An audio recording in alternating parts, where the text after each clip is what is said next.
All right. Welcome, everybody, to another episode of Enclosed Cosmology Fellowship. This week, we are going to be talking about Moses. So we're going to be, we are skipping a little bit, a good chunk of Genesis. But that's mostly because, I want to move on one, two. There are some specific things in there like Joseph, Nebuchadnezzar, things like that when it comes to dreams specifically that I want to do a separate video on. So I don't want to cover those and then recover those. But yeah, anyways, we'll be talking about Moses getting into Exodus 1 and kind of setting up this kind of part of Scripture. So welcome, everybody. Thanks for being here. I see a few people in chat. Thanks for being here. I got JJ Hemp Creek Bear, Joy, Marsha's here with me as well. Thanks for joining me, girl. I'll get to you just in a second. We also got Eager Television, my lovely wife, the Mrs. Vader, or the Mrs. Vader Bear. So anyways, how you doing, Marsha? Thanks for being with us and joining with us. How's your Shabbat been treating you?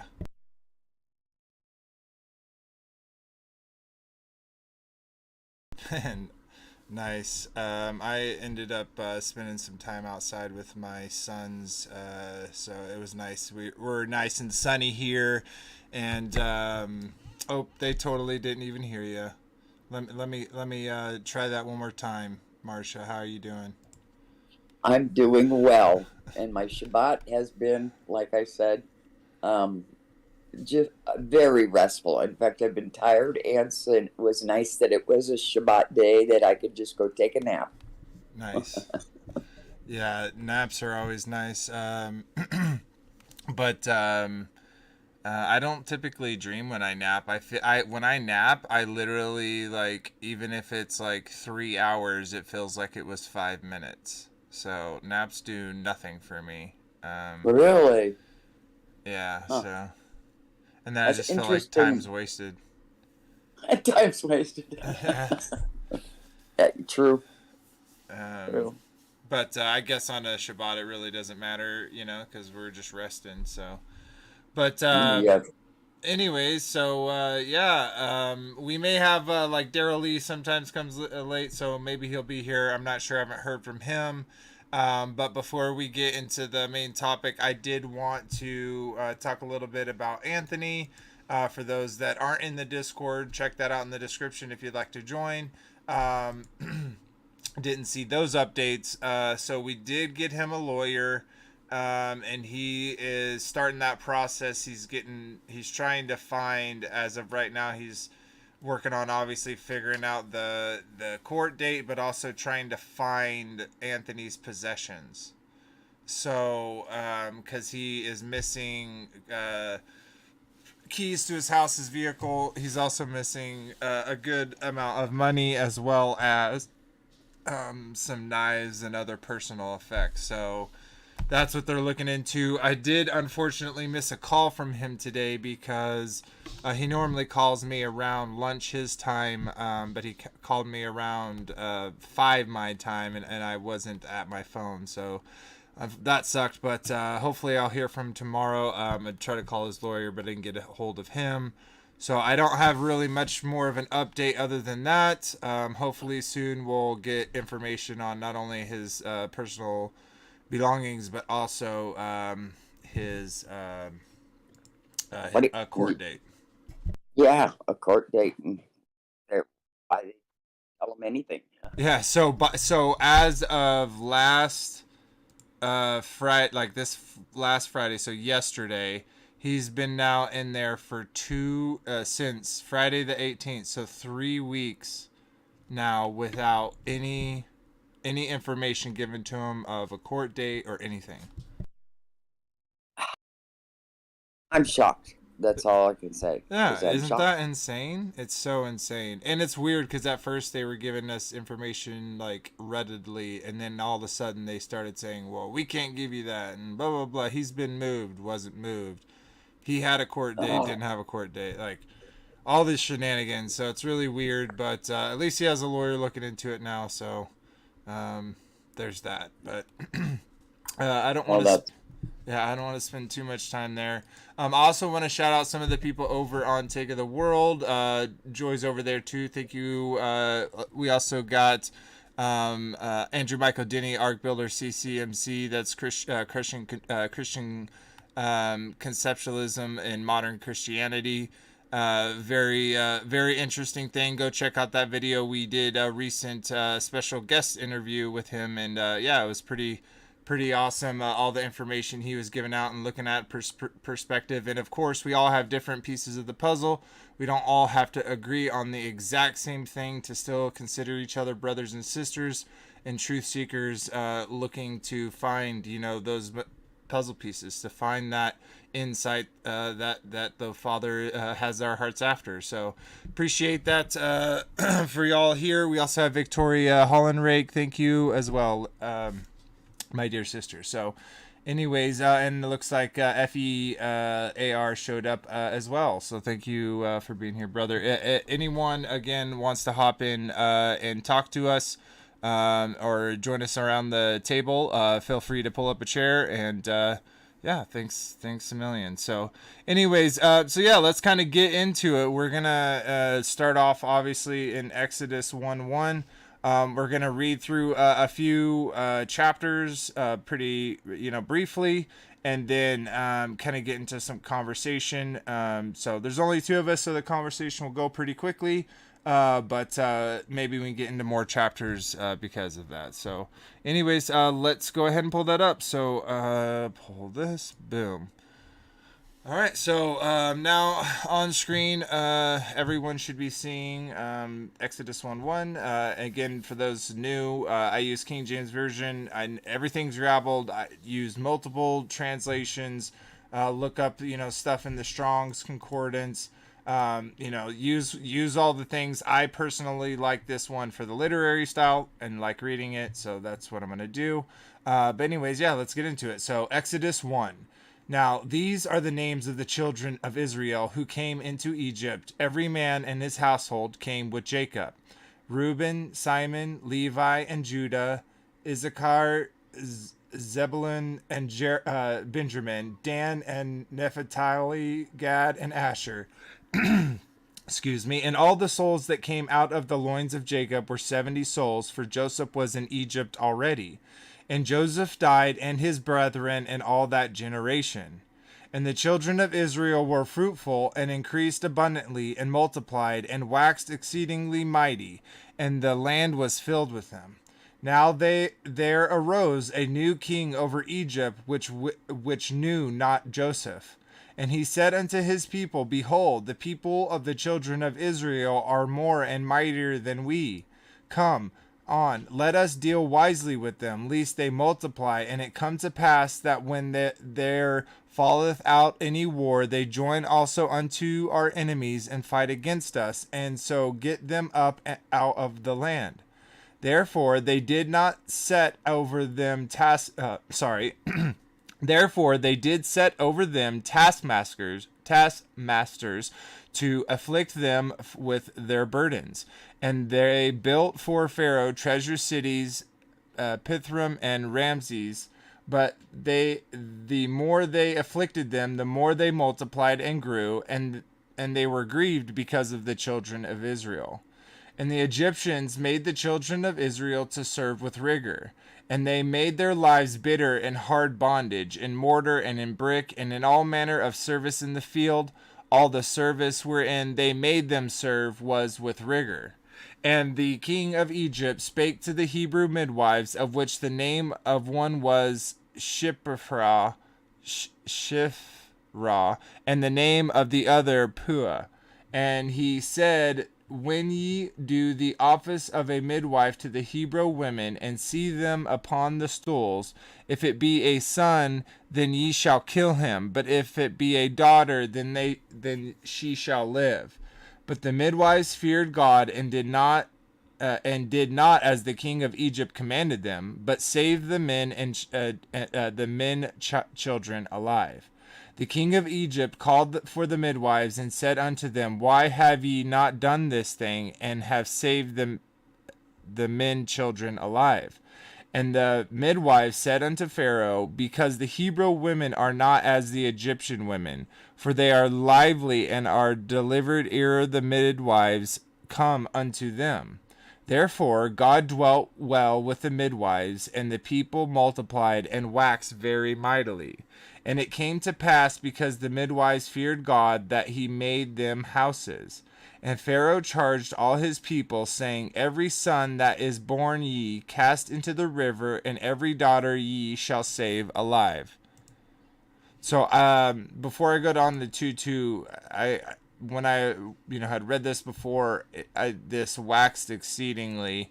I really wanted to know kind of what that was talking about, and and you know at first I had a little confusion, but once I read the rest of it, that confusion went away. But what that was and became exceedingly strong. And when I looked at that strong, like it means to be vast or numerous, and that all made sense. But it also kind of had this to shut the eyes, to close the eyes, to shut the eyes, to shut eyes. So I was almost thinking this, oh, like, okay, they're starting to get wicked. That's what this strong is. But then, like I had read back here with the midwives. So once the midwives, didn't hearken unto Pharaoh and feared Yah, they because of that, not only were they blessed, but also again the people multiplied and waxed very mightily. That same thing, they became strong again. So I think that's really interesting how we see that, just this simple things as the, these women of Israel, and I'm sure many of the sisters here who will watch this are very much like this. In no way, shape, or form, if, the powers that be came to them or like, hey, do this thing, would say, yeah, absolutely. But we can kind of look at our society as of it is right now and see very much more so that there are a lot of people that the Pharaoh is coming to them and saying, hey, do this thing, get rid of this thing. And they're hearkening unto that voice. So I know that's kind of going a little dark, but it's kind of dark, like what the Pharaoh is asking them. Well, it is, and I think a lot of times people are always questioning, you know, aren't you supposed to do what you're told? You're supposed to follow rules, not if it goes against God's rules. And they feared God more, and it's so cool that they even blessed the midwives and gave them homes or something. Didn't Mm-hmm. that say that? And I well, mean, and that he made them houses. It's almost not yeah. even. It's not even just like God just made them physical houses. He's almost saying like kind of like Abraham's house. Like he Oh, made them like, important in the kind of in the background. You know what I mean? yeah, I just thought it was awesome, and they actually went before Pharaoh and says, "Oh, they just go so much quicker." No, they feared God. That's why they didn't, and they lied, right? Well, no, So well, they they lied to no, Pharaoh. no, they didn't lie. They literally said in 19, it says, "And the midwives said unto Pharaoh, because the Hebrew women are not as the Egyptian women, for they are Right. lively and are delivered ere the midwives come unto them." So there, she's straight up saying like, "No, we're not like our women aren't like your women." Yeah, I think they lied, You think and so? yeah, I do, because I think they feared God more. And there's other places in the Bible where um think yeah oh I guess you what could was kind of say they lied because they like, But they did because they feared God well, more. well, But it's not really a lie as a sin lie. You know what I mean? Well, no, what I Um, mean is because, like, he said, do this thing, and they weren't like, okay, we won't do that, right? It wasn't till, like, a whole but like, it kind of seems like there's a time gap here because he talks to them he talks to both of them, and they're like, do this thing. And then it says, but the midwives feared God and did not do as the king commanded them, but saved the children alive. Meaning, the king at that point maybe thought that they were going to be doing it, right? It says they did save. They did what? You got the scripture down again. Yeah, it says. But anyway. Oh, sorry. I'll bring it back up. But sorry. So it says, but the midwives feared God and did not do as the king of Egypt commanded them, but saved Did not do. Yeah. Yeah, but saved the men children alive. Right. Right. There you go. They did not do what Pharaoh asked and saved them. Yeah. So, but they told Pharaoh, "Oh, they just came too early." Then that means they didn't even have a part in saving him. So I think they did lie. Well, yeah, no, and I'm not disagreeing with you. I like maybe they're like, I'm just kind of thinking out this in my head. The Pharaoh's like, do this thing, and they're like, if they said no right there and there on the spot, there'd have been consequences. So maybe they're like, yeah, okay, we'll do this thing. But then they actually thought about it, and they're like, no way, who's Pharaoh compared to God? So they saved the children alive, and so they had been doing that, and then the Pharaoh comes back here in 19, and the midwives said unto 18, and the king of Egypt called for the midwives and said unto them, why have you not done this thing and and saved them? And they're like, well, hey, because we're not like you. So I think that's very interesting because this time, like when he comes and said, hey, why did you not do this thing I told you to do? And and they're like, well, because we're not like you. It's just kind of funny, you know what I mean? Yeah. I think it was a good way of saying it, but I think it was an untruth. But it was because God. Anyway, welcome, Oscar. Oh, what's up, brother? Everybody, welcome Oscar. It's 136 Light to the show. How you doing this evening? Shabbat Shalom. Shabbat Shalom, everybody. What do you think about that? Do you think they lied or not? I don't think they lie because because they told the truth to Pharaoh. Like they were like how Bader was saying, like, we are not like the Egyptian woman, like we are different. So it's like, I don't think that's a lie. That's pretty much like being honest. Like if you're for example, like if you work in a place and they offer you something, right, that is unclean, you can be like oh, like you can tell a lie to don't eat the unclean food, but you can also be like, hey, like I don't eat this because like shrimps like clean the bottom of the ocean or whatever, right? It's not a lie. It's like, okay, put it this way. It's a different way of saying it. Okay, put it this way. They did not obey Pharaoh. They I totally agree with that. And I don't like, and that's what I'm saying. They may have in the beginning, like that first part when he first came to him and it lists off their name. I talked to these two midwives. He came back to them and said, like, he literally says, let me pull that. Oh, I'm on 2. That's why I can't find it. Give me 1 second, guys, everyone. And it says, in the Egyptian, king of Egypt called for the midwives, right? So they went to him and they said to him, why have you not done this thing? So right there, that makes me like kind of agree with you when you're saying they're lying, meaning they may have to agree to it.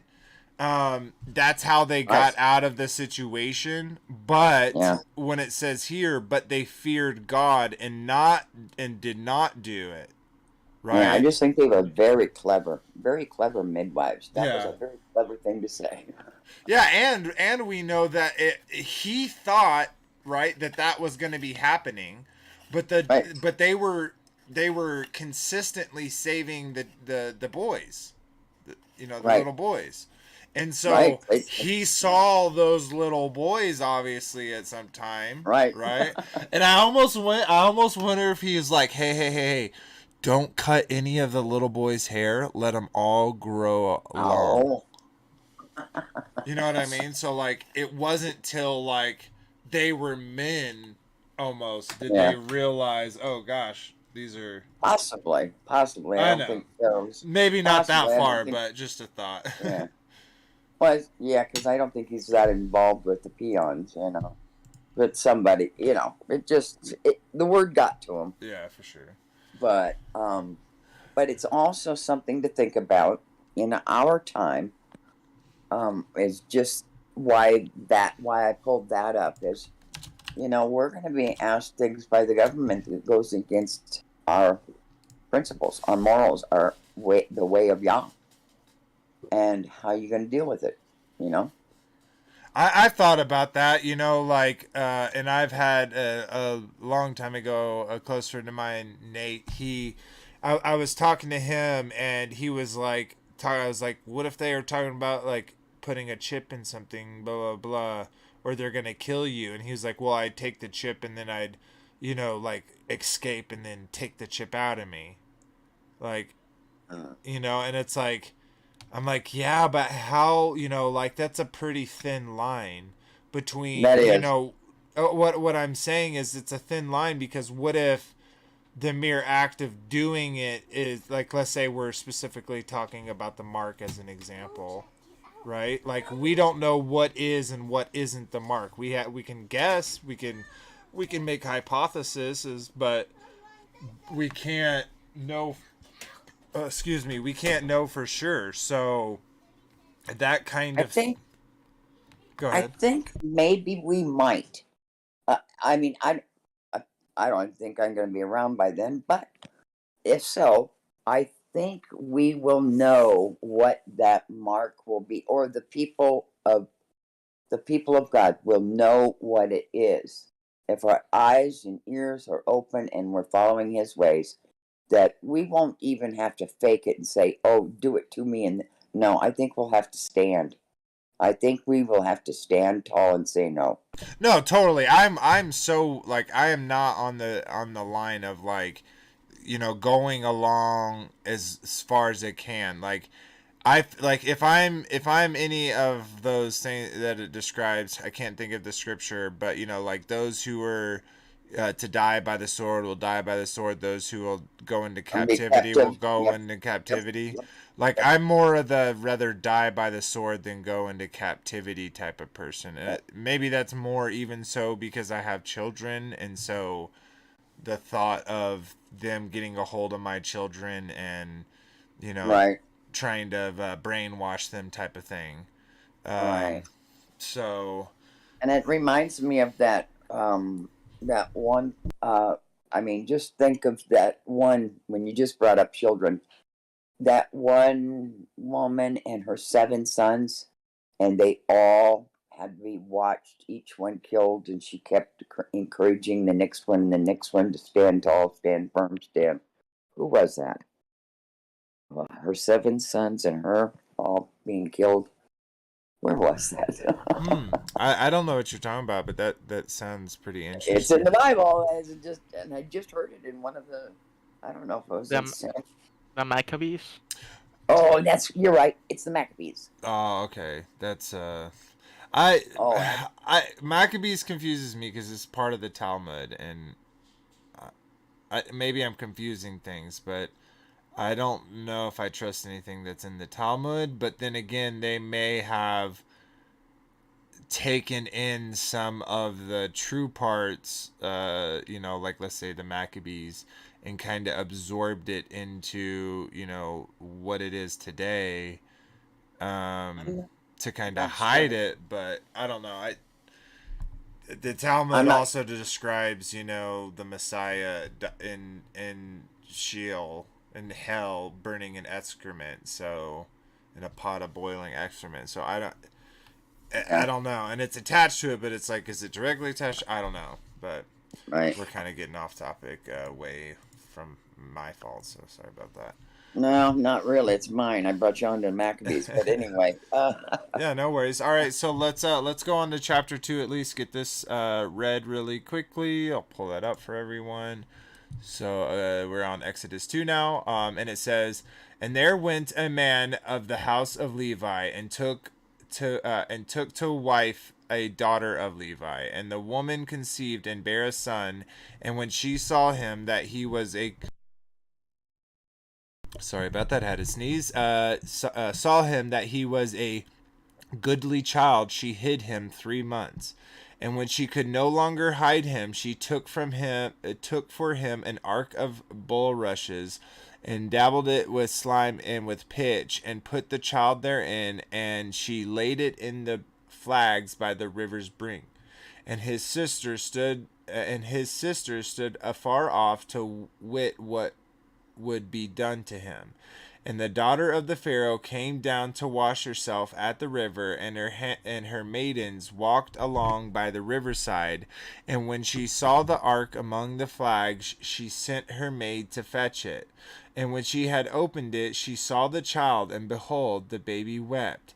And she had compassion on him, and said, "This is one of the Hebrews' children." And she said, then said his sister to Pharaoh's daughter, "Shall I go and call to thee a nurse of the Hebrew woman, that she may nurse the child for thee?" And Pharaoh's daughter said to her, "Go." And the maid went and called the child's mother. And Pharaoh's daughter said unto her, "Take this child away, and nurse it for me, and I will give thee thy wages." And the woman took the child and nursed it. And the child grew, and she brought him unto Pharaoh's daughter, and he became her son. And she called his name Moses. And she said, "Because I drew him out of the water." And it came to pass in those days, when Moses was grown, that he went out unto his brethren, and looked on their burdens, and he spied an Egyptian smiting an Hebrew, one of his brethren, and he took his way and that way, and he saw that there was no man. He slew the Egyptian and hid him in the sand.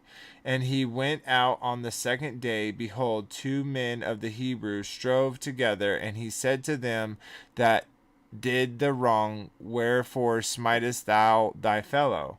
And he said, "Who made thee a prince and a judge over us? Indeedest thou to kill me, and thou killest the Egyptian?" And Moses feared, and said, "Surely this thing is known."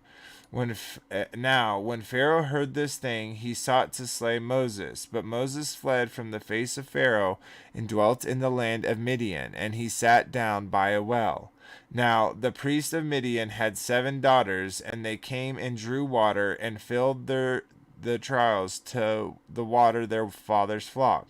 And the shepherds came and drove them away, but Moses stood up and helped them, and watered their flock. And when they came to rule their father, he said, "How is it that ye are come so soon today?"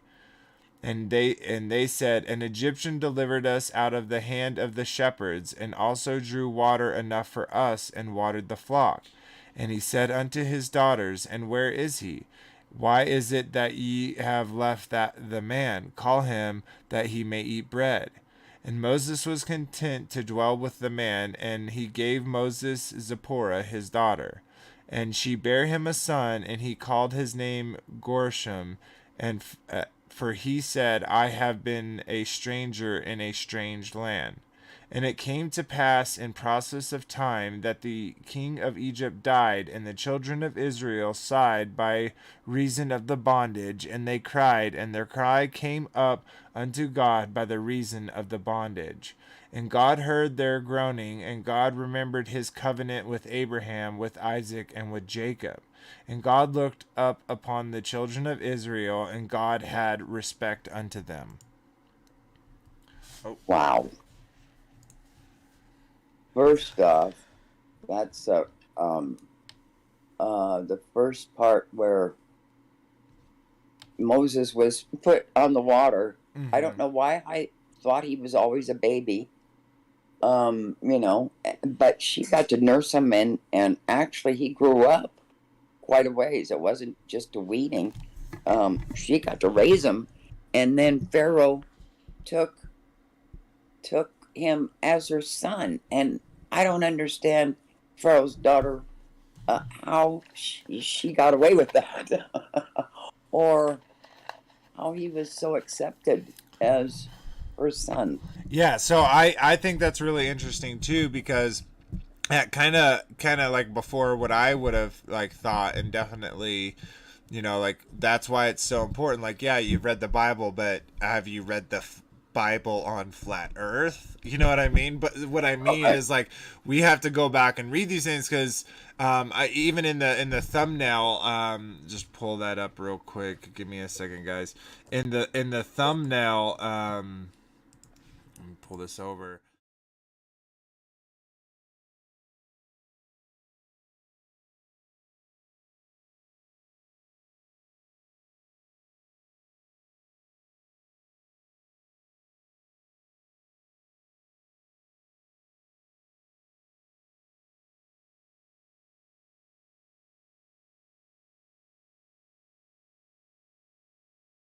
Right,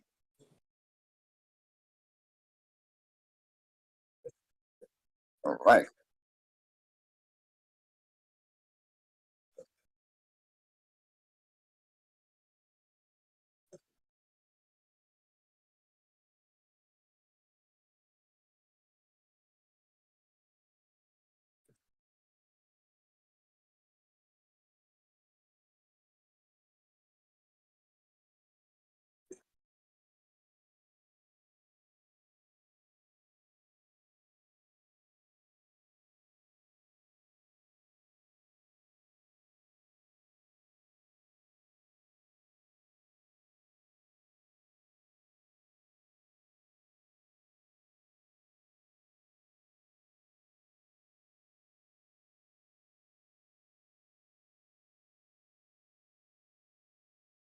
I don't.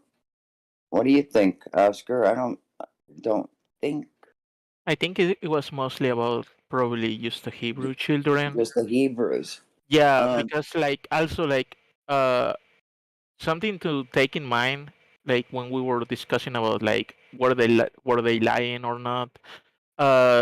Beginning on first Exodus, it talks about how Joseph's dead, and it goes and about like how there's a new king of Egypt, a new pharaoh, which knew not Joseph.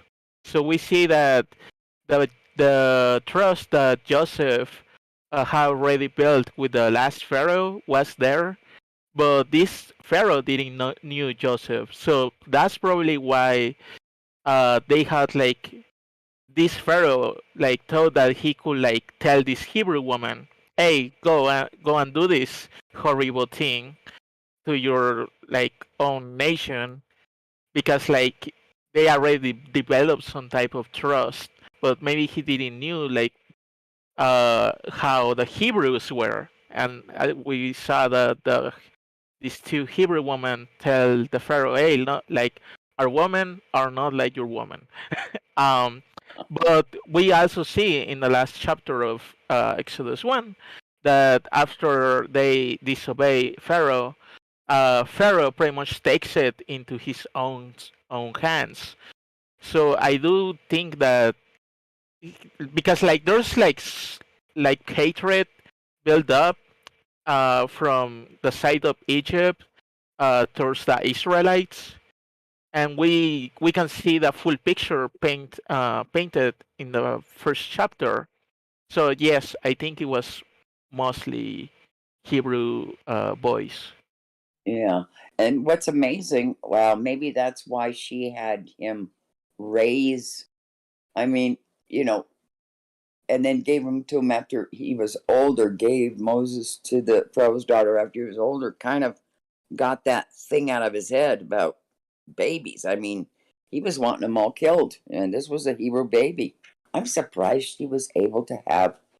I wonder if she lied to him. lied to her dad, to Pharaoh or whatever. Yeah, and when I showed the thumbnail, the sound cut out. So just to kind of get people caught up, what we're talking about is I was asking them, like, here in 22 Exodus 1:22, it says that Pharaoh charged all his people. Was this, just the Hebrews or the Egyptians that he was doing? And then we could kind of jump over to 2, and then we see, like, what's interesting about this part, right, is like she hid him 3 months, and when she could no longer hide him, that's interesting. Like, how could she Right. hide him for 3 months? But why not? Maybe because now at this time he's talking and gooing and guying and stuff like that. So she makes them this thing, and she puts him in the riverbank, and then stood off so they could see what would happen to him. And obviously, this is y'all's hand in it that Pharaoh's daughter, comes here to Absolutely. wash up, and the maidens find him, and that he cried. And what's interesting is this said, and when she saw him that he was a goodly child, she did hide him 3 months, right? Like when he was nice and healthy, like he could survive. It wasn't like he was born and boom, he was put out right away. So. Right. And then anyways, and so what you were bringing up about, this is like, and then she's, 7. So then said his sister to Pharaoh's daughter, shall I go and call a nurse? So they get a nurse of the Hebrew woman's, they pay her money, right, to be like the child's mother. And Well, then, and then did they know? Did they know that it was the child's mother? No, well, it literally says, and then she opened it, and behold, the baby wept, and she had compassion on him, and said, this is one of the Hebrews' children. So, like, Right. my original thought, like, definitely with them being Egypts, before, like, I went back and read this, is I was thinking, like, oh, maybe they thought this was, like, a god or something. Like, that's why they would just take this random child, because it was, like, why does a baby just show up in the Nile? And we all know that Egyptians, worshipped the Nile itself, right? So Right. if all of a sudden a baby is, maybe this is, Horus reborn or whatever. So, but obviously it squashes that, because she's like, oh, this is a Hebrew's child. And then it says, shall I go and call thee a nurse of the Hebrew women, that she may nurse the child for thee? And the Pharaoh's daughter said, go to her. And go. And the maid went and called the child's mother. That's awesome, wasn't it? Yeah. So it's That's like, just so miraculous. but so this is what I'm kind of confused. Bear son, and she saw his good, and she hid him 3 months, and she could no longer hide. So she went and hid the child, but her sister watched to see what would happen to it. The Pharaoh's daughter maids find it. The Pharaoh's like, oh, this is a Hebrew woman, go get her mom. The mom comes, she gets picked up, they nurse the child, give her wages. Then and then the child grew, and she brought him unto the Pharaoh's daughter, and he became her son. So, like, Yeah. basically, once Moses was weaned, then they, like, adopted him, and he got, a new name, and because she drew him out of the water, not of the waters. So I don't know. I And don't know. another thing that I like, because, right, there's more to this, but I think that something interesting here is the skip. We go from him now, being, the daughter, the son of the daughter of Pharaoh, and then it skips all the way to the point where he's capable, obviously, of killing a person because they're harassing, hurting his fellow people. Right. So don't you think that's kind of interesting that it skips? There's no more information, like, about. Yeah, it's a big gap. Yeah, that's a huge gap for in 10 and 11. And the only filler in of that gap is the movie Moses. Yeah, it's But literally all what we can just guess, right? right. Which is interesting, because Moses, and I think it's hidden, because the Egyptians being the Egyptians, they're pretty good about keeping history. Yeah. Now, here's another thing. Here she was, because they were killing all the males, right? She wasn't the only one that had to hide their babies. I mean, think about it. So do you And like you're they're hiding their babies, but it goes back to here, back to 1 that last 22, and Pharaoh charged all his people saying, every son that is born ye cast into the river, every daughter ye shall save alive, right? So my question is they we know that like in 21 that the houses of the women's, like God made them houses because of what they did, and we know that they right. multiplied and grew very strong because of that.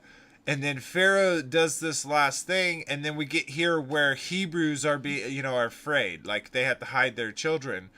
Why do you think in here it doesn't, in 1 again, does it not state like, and Pharaoh charged, like it's almost like he's saying, told all of his people, hey, any of their sons, you throw them into the river, any of their daughters, they're fine. And then he also, he says to the midwives, "Why haven't you done this? What happened?" And they say, "Blah blah blah." The Hebrew women are too quick for us. Why didn't he say, "Kill them all right now"? Anyway, I mean, if you wanted them, it's just weird. I don't know. It seems like, It, well, yeah, I like I don't care if they did it. why didn't Pharaoh just like, because right, he had, it says here, and the king of Egypt called for the midwives and said unto them. So he called for the midwives. That means, hey, he sent people saying, hey, Pharaoh wants to talk to you. They came to Pharaoh. Pharaoh was like, said these things, and they were like, we won't do this. And we know, and it says, therefore God dwelt with the midwives, and the people multiplied, and it waxed very mightily. And it came to pass, when the midwives feared God, that he made them houses. So this Right. is kind of something I have that kind of come into my head. I know we're kind of going backwards here, but um therefore God dwelt well with the midwives, and the people multiplied. And it came to Yeah. pass, because the midwives feared God, that he became them houses. Does it I can't that statement be true and them be dead?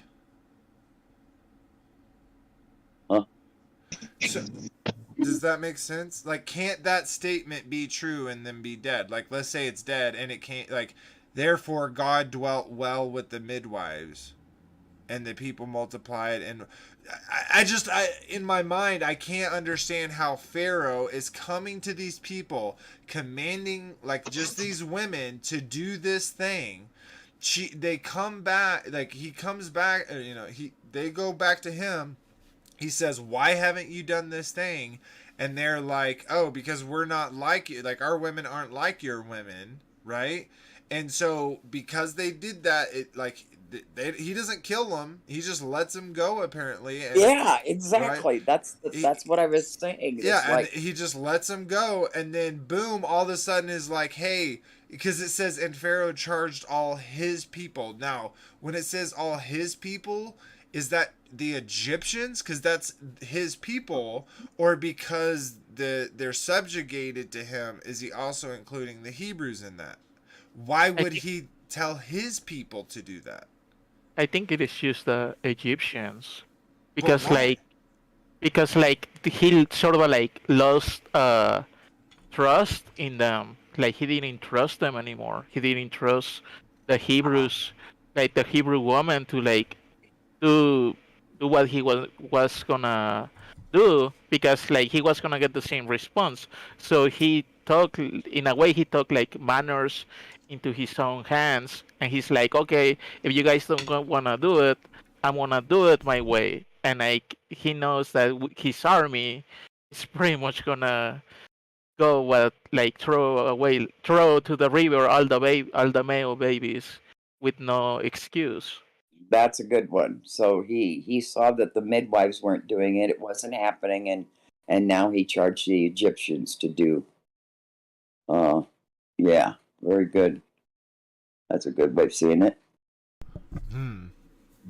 Okay, yeah, that makes sense. And so now, like, maybe he just outlawed, like, through this time, because it sounds like there's a gap, right? But Yeah. that through this time he could have easily just said, okay, no more Hebrew midwives. Like, you have to be Egyptian to be a midwife. And then he charged them saying, hey, y'all do this thing. And then sure enough, they would do it, which is kind of interesting, right? Because he's like, oh yeah, no, Hebrew women aren't the type of people that would be able to do that for you. So, like, because they were true, like, this is like literally an example of like a glass half empty, half full type of thing. So for the Hebrew women, they were standing up and being like, you know, we're not like Egyptian women. We're about life, and you know, right? And then Right. what's up, brother? Hey, so it's the Egyptian Hebrew. It's the Egyptian women that are the midwives, because they don't say we. They say the Hebrew women are too strong and they have their babies, or too fast. They have their babies before we get there. They were Egyptian midwives. So they feared God. Yeah, yes, because they knew they didn't want to kill babies, and you forget a lot of Egyptians left with them. Remember later on. Yeah, later on. The mixed multitude, no, for sure. I kind of get what you're saying. You're saying because the Hebrew women are not as the Egyptian women. But see, it is making a distinction there. But what my point is, on Pharaoh's side, he's seeing that like as a logical problem, like a logistical problem, where he's like, oh, I've been trying to get the Hebrew women to do it. They're not like that. They're not going to do it. But what they did say is right. The Egyptian women will do it, and Right. so that's like maybe then a switch. You know, What's His own Egyptian daughter won't even do it. oh yeah, for sure. Well, and not only that, well, he didn't know about until the baby was weaned. But Pharaoh accepted. He must have known. I mean, he knew whether his daughter had a baby or not, and that was a Hebrew baby, and that's strange too. Well, that yeah. Pharaoh said, "Oh, sure, you can." Well, have this Hebrew baby." well, this is why I think it is. So, like, kind of thought about that. Switching back over to 2, is she held the baby for 3 months, right? So if you're a parent, just like think about the difference of a child, the interaction you get from a child, like from 1 month to 3 months. There's quite a bit of difference. They're looking at you, they see you, they can, so I think that because he was a goodly child and he was hidden 3 months, that made it way easier for her to have like the compassion on him, right? Because it was no longer, and I'm basing this off of the Egyptian, like the Egyptian, what we knew Egyptians would do to children, and what they were a part of when it came to children, that they saw, especially that age, way differently than they saw like a baby that was allowed to be, let's say, become 3 months. Yeah. Well, definitely the hand of God was on him. Oh, that for sure. Yeah. Something interesting about chapter 2 is that when they took Moses, they make an ark made out of bulrushes, and the Strong's definition for bulrushes, H 1573, it says specifically the papyrus. So it's like papyrus is like some type of paper, right? And it's kind of interesting, like that they mention like that they make an ark, and we see like the comparison between the Ark of the Covenant, the Ark of Noah. Moses was on the ark. He was a Hebrew boy in an ark made out of like paper where you pretty much write stuff. It's like the symbolism that is here is kind of amazing. I never seen this before, but I don't know. He was destined to write uh, the Torah. Yeah, yeah. The hand of God was definitely on him for sure, and even the mother got to got to nurse him, and then that how wonderful was that? But But they I did bet it would have able to, been. yeah. I bet it was. I was just gonna say. I bet it was so hard on her. Like Oh yeah, she like had to go through what it would for a mother to even one make that basket. Like think about right, that, right? Like she's right, hiding them, so going through that, then making the basket and knowing what she's gonna do with it, and then actually doing it, and then knowing that the Pharaoh, like, because her sister watched from a foot art, she knew that the Pharaoh's daughter got him, right? So now she's like, oh my gosh, the Pharaoh, we know what Pharaoh's up to right now, but she has compassion.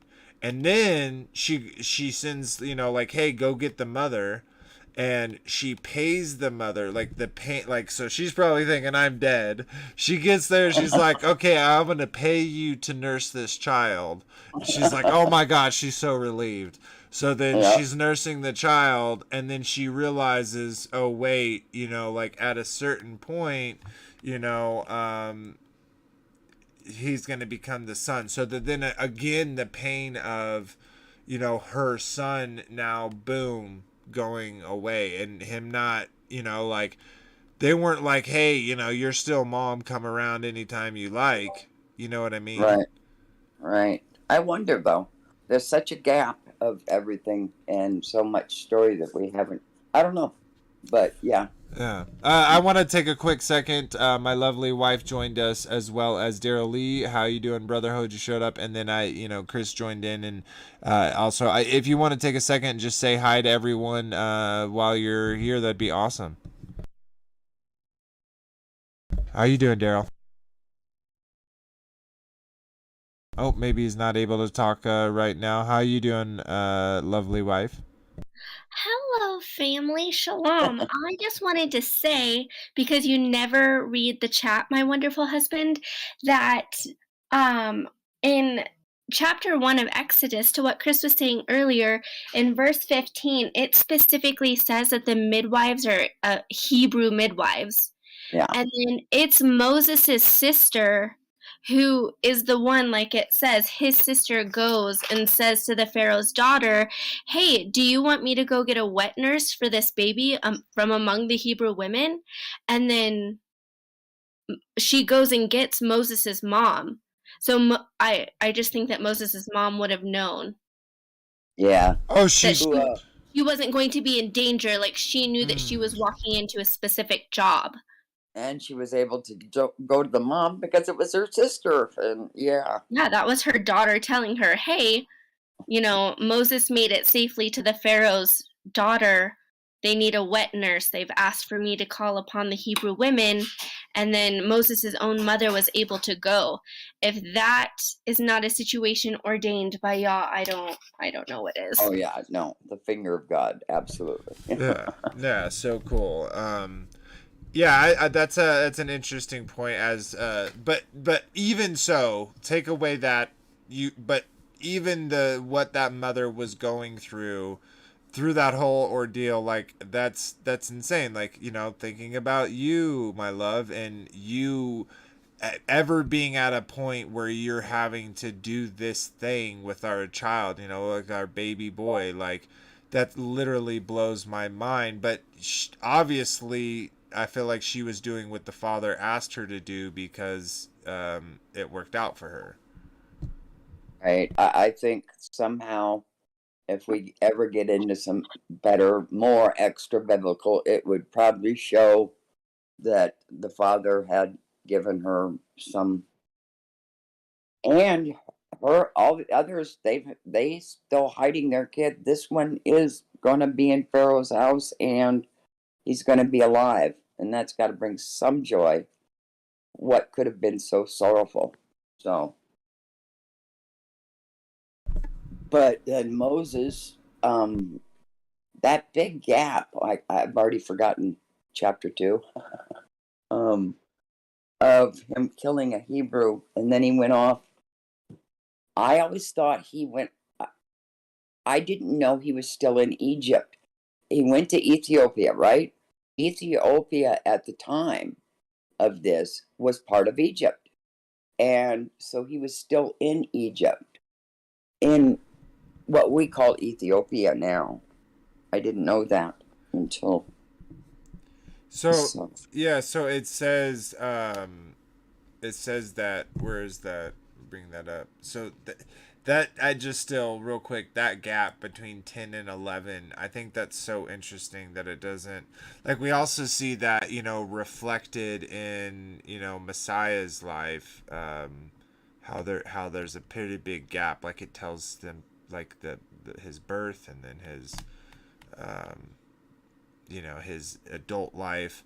But what I think's interesting about that is kind of like what we've been showing through scripture all along, is how you have like the first priesthood, you know, being through Adam, and then that would have been going to Abel, but he was slain by Cain, but then it was passed through Seth, and then we have this, you know, line that it gives us all the way down to Noah, right? And like Light pulled up before, we have a parallel there to, you know, to Noah with an ark, you know, with this protective covering made out of wood, you know, to hold him.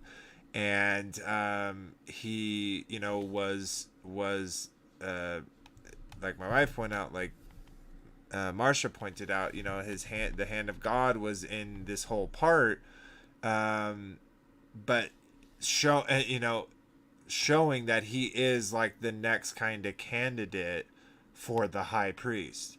So and it's also interesting that it's like, we know this, he isn't a Messiah, he has a real father. We know nothing of, like, we know a little bit about the mother, right? Like, we know she has a sister. We know that she was at least able in a situation where she could hide a baby for 3 months, so she'd have to be in a pretty decent situation, I guess, to do that. But and then she ended up getting paid money to be the child's nurse. That's even better. Yeah, so not just the nurse though, like it says, and you could expound on this or choose not to and just take it for what it says, but she says, take this child, like take him away and nurse him, and then when he comes of a certain age, she brings him back to Pharaoh's daughter. So like, to me it almost sounds like she went away and she raised him for a time, and Right. then when, you know, she was ready, she brought him back. It wasn't just like the Pharaoh's daughter was raising him, and then when he needed to eat, he went to his mother. Like, it sounds like she got to raise him from a baby. Well, and it's an interesting point because Pharaoh, like, I almost wonder about this, because I was thinking, like, okay, so one, there's a boy child and around, so you would think people would talk. So you would think that Pharaoh would know about it, but then how, like, then maybe not, because then I was thinking maybe the reason why she sent, like you just brought up, the reason why she sent the child and the mother away, is to hide it. But then how would, like, maybe that's how it got away, but then I don't know. It's kind of interesting to think whether Pharaoh knew or not. I don't think he knew. I don't think he like knew. Not until he became her son, then maybe at some point knew. I think, yeah, he had to know. Pharaoh? Yeah, because this is his daughter. You don't think that his daughter would have asked permission? Yo, hey, Pharaoh, I found this baby. Like, I'm going to keep it. You can't just bring a 1-year-old or a 2-year-old, depending on like when you stop nursing, but that's the typical time, sometime between 12 to 24 months you stop nursing. You don't bring a 1-year-old or a 2-year-old back and like try to pass off a story. Yeah, but that's nowadays. I think they would typically until they were weaned.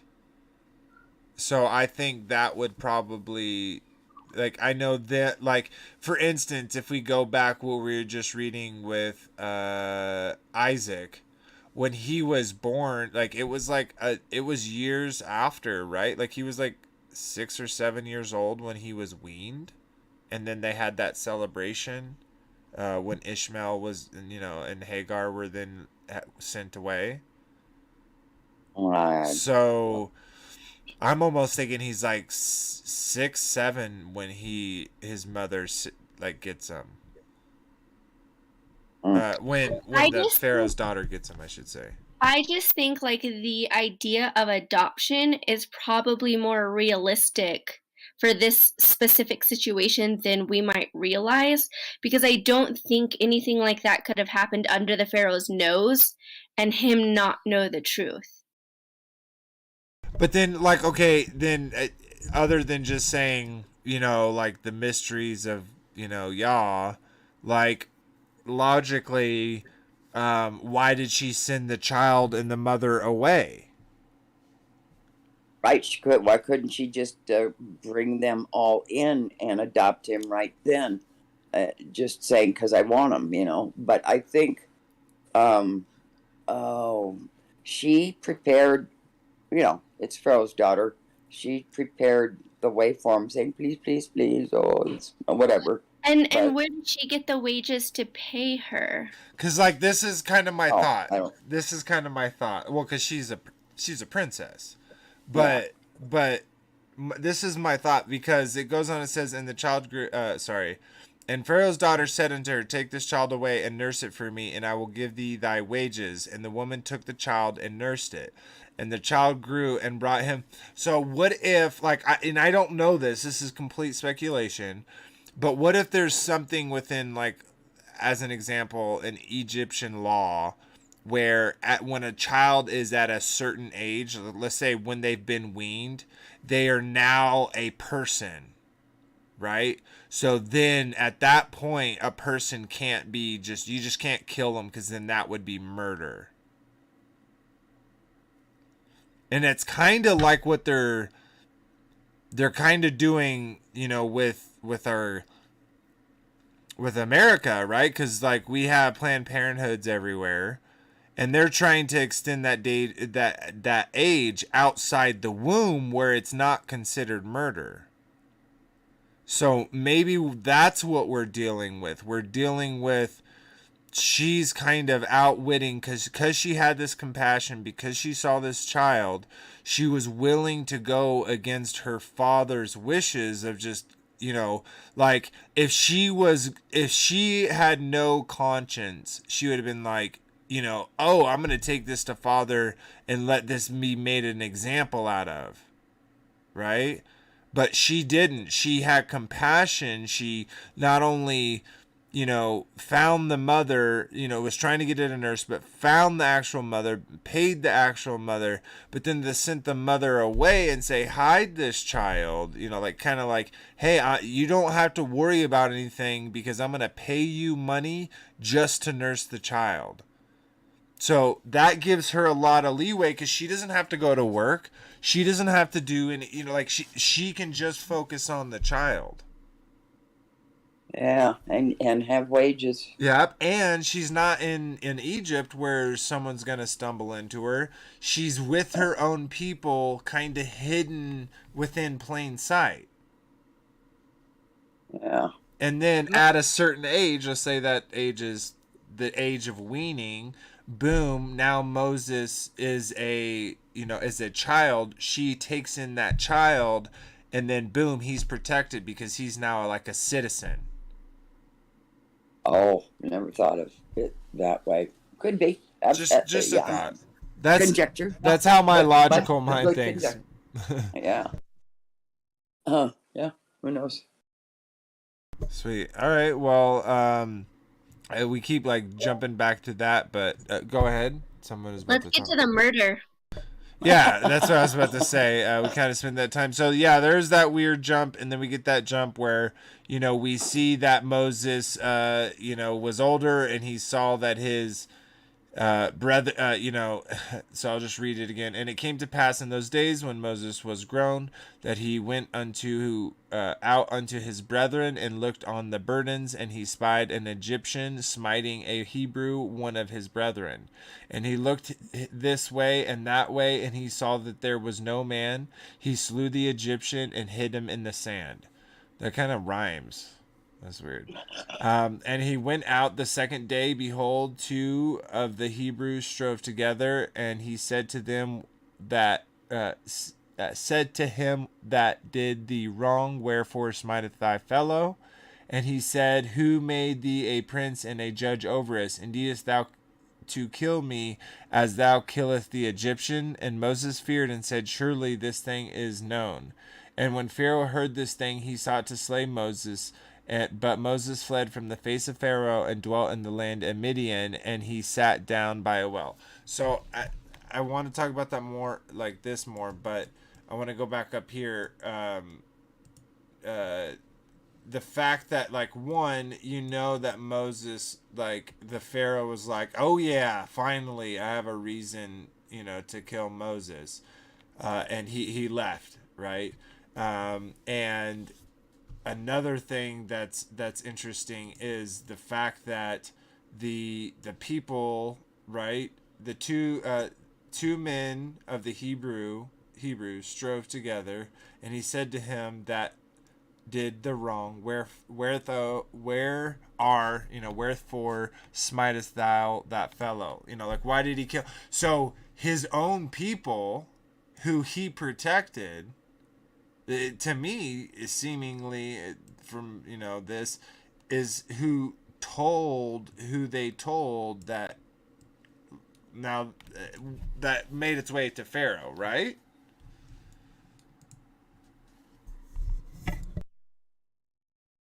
Any thoughts on that?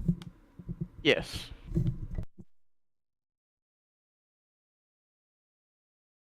Yeah. Okay. Yes. I'm just saying, because it's like, why? Oh, I thought. I'm just saying. So he went. One of his brethren was being killed. Right, was being beaten by an Egyptian. He killed that Egyptian. No one else saw it. Right. We know that he looked this way, he looked that way, and there was no man. Right? He hid the body in the sand. There was no one who saw him. Let's just say there was no one else, because he looked this way, he looked that way, and there was no one, so no one saw him in the sand. Okay? So who's the third party in this situation? I think Moses thought no one saw him. Exactly.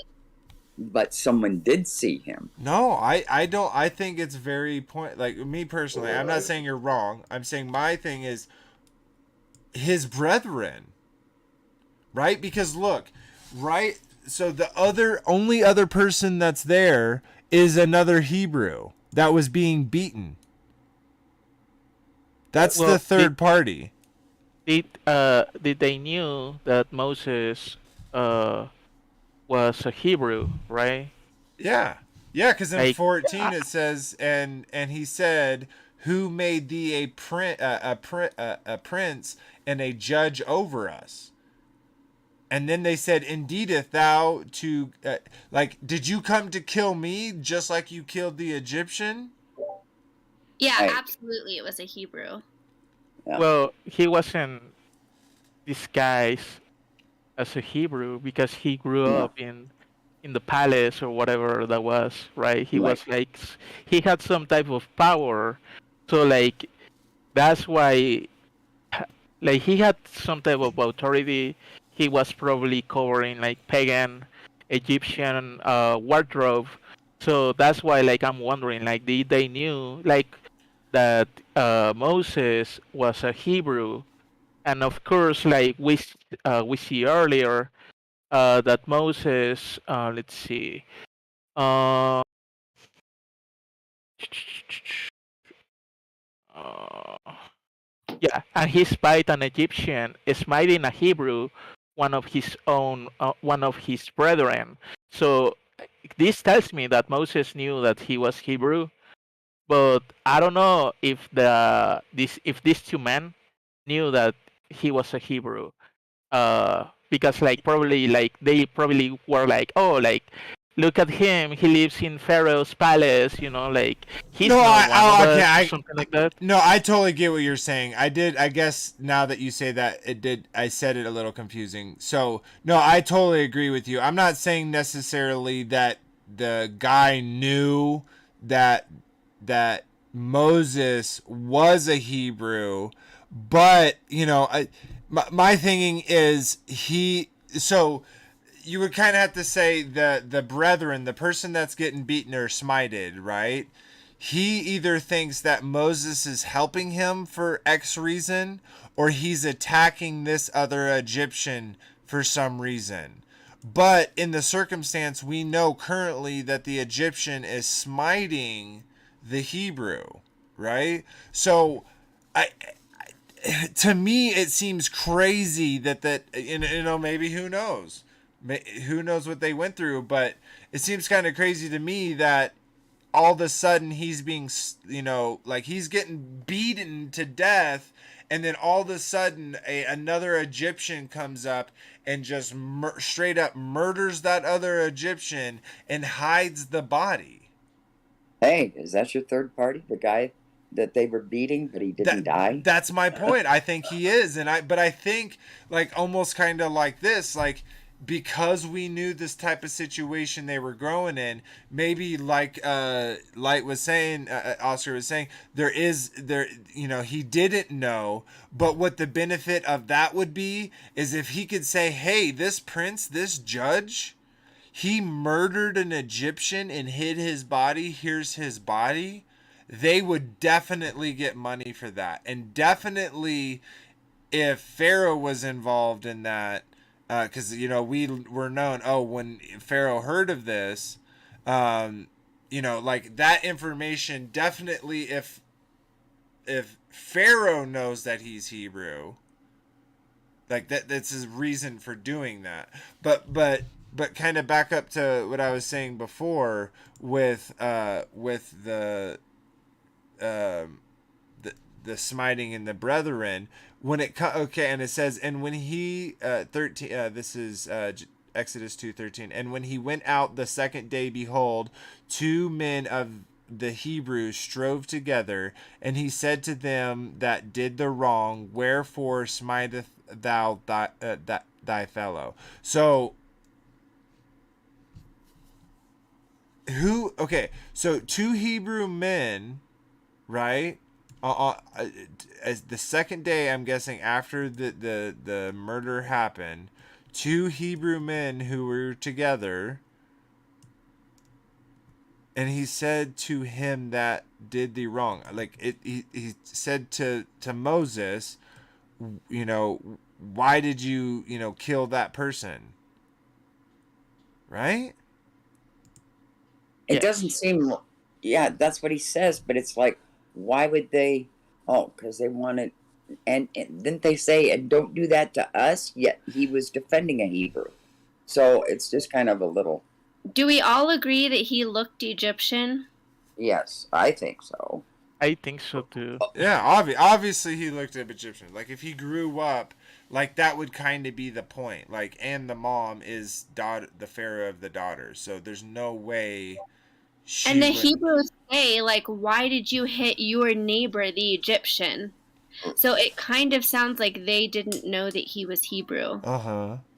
Exactly. Oh, And They yeah. they they so were they're saying like, turning on him, for that money or for that benefit, and like, they definitely got money if they were going to a pharaoh, going and saying, hey, this prince, this judge, murdered another person, and the Hebrews coming up to him are like, oh, like, are you gonna then kill us, like just like you killed the Egyptian? You know, and then that's when he was like, because he didn't, right? He didn't. And I wonder what their thoughts are, because he didn't kill them. He just is like, you know, fled. He left. It doesn't say he said anything. It says, and Moses feared and said, surely this thing is known. Like, he's like, gosh, I know what this means. And so, boom, he got Fled. out of there. And these two men, they make the claim, right? Like, who made you a prince and a judge over us? Because probably because of the righteous judgment that Moses did, right? He like in a way saved an innocent person who was probably getting beaten for no reason, and it was like some type of judgment that he was bringing against this other wicked person. But that's why they ask him, like, who made you a prince and a judge over us? Like we don't know you, right? Like you are an Egyptian or something. Right. But Right. this phrase reminds me of the story of the rebellion of Korah, when they were like pretty much like telling Moses like that they wanted to be leaders, but it's sort of like a picture into the future, right? Like it's painting the future for Moses that he was gonna be a prince and a judge over Israel too. So Yeah. Yeah. It's definitely, you know, and you can even see this, right? Like, okay, now this is kind of a controversial topic. Do y'all think that Moses murdered the Egyptian? I Oh, think so. yeah, that's murder. I I yeah, recognize this as one of Vader's leading questions, so I can't wait to see what you have to say on that. in a sense, he was defending, but I don't know. Maybe it isn't murder. I don't know. It Okay, is. now you He got me knew pondering it. that he was doing wrong. He looked to see if somebody Uh-huh. was watching Yes. and then Yes. decided, oh, I can't get in trouble for this. I'm going to commit this act. Yep. You're right. You're right. Yeah, you're right on that. But also, like with Torah, like there is righteous judgment, and we know what happens when people disobey, right? So it's like it's not considered murder, but he didn't knew the Torah. Like probably like the Torah was written inside him. He didn't knew, but like the Torah wasn't fully given to him in a written form. I So don't think that there's a way to justify it Right. because even if they were going by the Torah, then there's a certain way to deal with that. If someone's being abused, it's not like out of anger you just murder someone on the spot. Right. Well, there's yeah, also even You bring it to a Egyptian, committee. even Egyptian law for him to flee like that because he murdered him was gonna. He knew he was in trouble. So no matter what, and he Uh, knew it was wrong. and we apparently, a high priest doesn't have to take it before a committee though, because that one high priest stabbed those two that were committing adultery. You know, wasn't that a high priest or something of the like? He put his he stabbed both of them at the same time with a spear. You know what I'm talking about? that is true. That is true. No, And because also, the reason why I bring that up is because, like, I'll say this. I don't think that I wouldn't necessarily think that it was murder, because okay, now I do understand, because there is quite a good against that, because one, we see that it says, let's go back up there. I'm gonna pull this up on screen. Second. Okay, here we go. And then and it says, and it came to pass when Moses was grown, he went out unto his brethren and looked at their burdens, and he spied an Egyptian smiting one of his brethren, And he looked this way and he looked that way, and he saw there was no man. He slew the Egyptian and hid him in the sand. And so yes, he hid in the sand, like he didn't want the body to be found. Okay? And yes, he looked this way and that way, right? And there was no man. Now, you could put intent in this. I agree with that. But I'll also say, like, from a logical, like, thought it out. Like, if you were about to go fight someone, right? You don't know people around that area, and right, like, you're going out there and seeing these things happen. And but anyways, you don't. So if he attacks it, like if he sees a person this way and see this person that way, it may not be like kind of like a stealing thing where he's making sure no one's around so he's not stealing, right? Is more like there was no other man gonna stop him from saving his. Does that make sense? Fear said that the difference between killing and murdering is that murder is premeditated. So when he's looking to make sure that no one's around, he's premeditating what he's going to do, and then he hides it because he knows that what he's done is wrong. He doesn't want to get caught. He doesn't want to get in trouble. But so that's okay. So That's true. Okay, and I'm not denying that, but I need to get past the fact that he saw someone killing one of his brethren, and he killed that man. So I'll put that in any situation, like any person right now, right?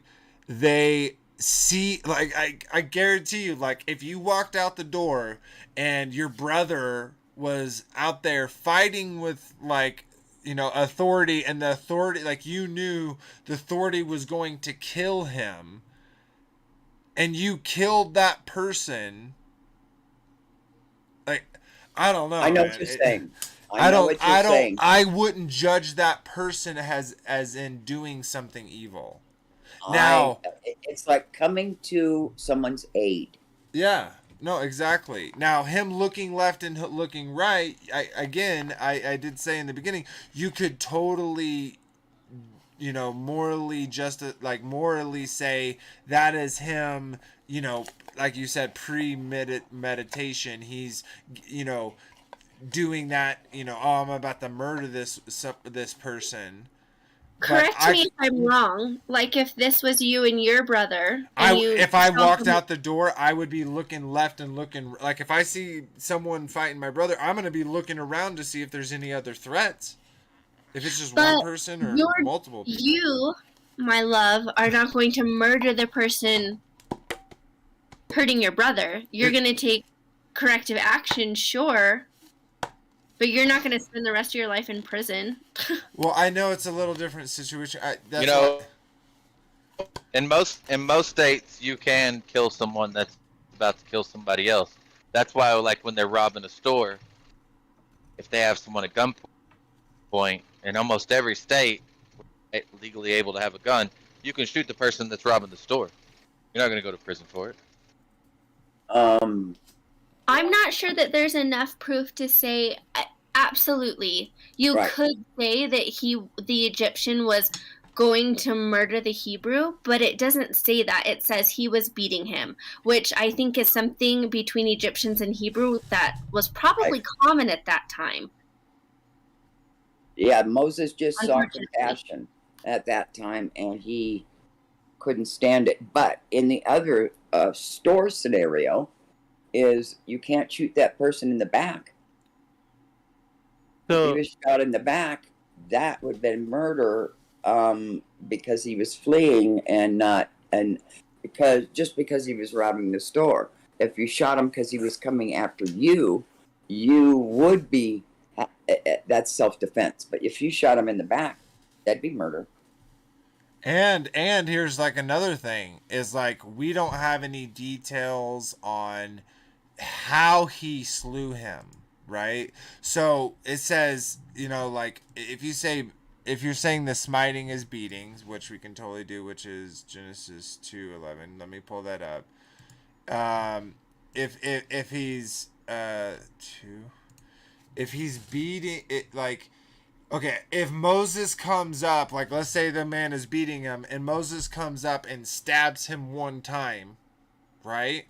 That's a lot different if he has, like, let's say a sword, than if, let's say, he doesn't have a sword and he just sits there and just beats his face in until he's dead, right? Like, those are two different types of acts, and we don't really have any more detail of how this event happened. Does that make sense? Yeah. Or what was leading to it, right? Like the lady brought up like a really good point. Like maybe that was like something common, but like maybe Moses was like seeing that a lot, and like in his mind he like didn't want to like allow it anymore, so he took action, and we see the consequences, right? We see that two Hebrew men, like we need two witnesses, right, in order to make a case. So they go to Pharaoh and they tell Pharaoh, "Hey, Moses did this," and we see what happens next. He gets kicked out, and it's like how long has this been happening, right? Because like there's a huge gap between verse 10 and verse 11. We don't know how long has that's like the smiting on the Hebrews been, and maybe that was the final point for Moses to be like, okay, that's enough, because he tells us that in verse 11, the Egyptian smiting a Hebrew, one of his brethren. So Moses knew at this point. Moses knew that they were his people, but like maybe he didn't. I don't know. I don't want to speculate. Someone, Yeah. someone in the chat said that. Let's see, who was it? Odd and interesting. This person said, "Oh, well, maybe Moses's anger was righteous, but it was still murder." And I have to agree. I stand on the murder side just because I don't think that the text would have included the facts that he did look. And then when he thought, I can get away with this, I'm going to do this thing. I think that those details are in there to show us that it Right. was murder. Well, so I I reserve the right to be wrong. no, totally. Yeah, we all do. And definitely me. But so because here's the thing. Like, let's say this. Let's say because we don't get the detail, but I'm gonna paint one story and then the other. And I know that's kind of speculation, but there's a point to it.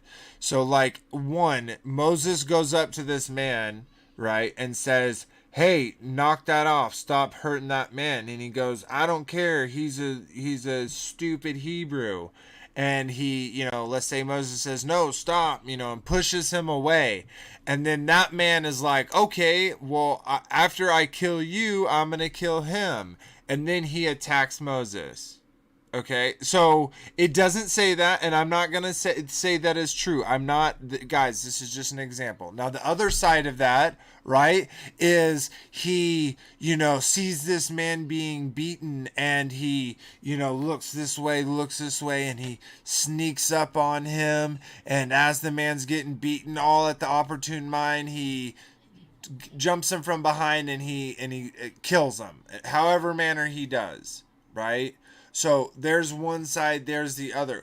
We don't get that information, and all I'm saying is I don't know if when it says, "And he looked this way and looked that way and he saw there was no man," to me that doesn't necessarily mean like I'm trying to, like, it could literally ask, he's like making sure that there's no one else that's going to stop him from killing, right? So if that's Okay. the case, right? If that's I the think case, then he's doing that because if he, let's just say, just as an example, let's say he looked left and he looked right, like he had many times before, as light picked up. Like if they were being told to kill all the male children of the things, of course that was horrible. We knew that as he grew up it was horrible, and even as he came of age, he was grown,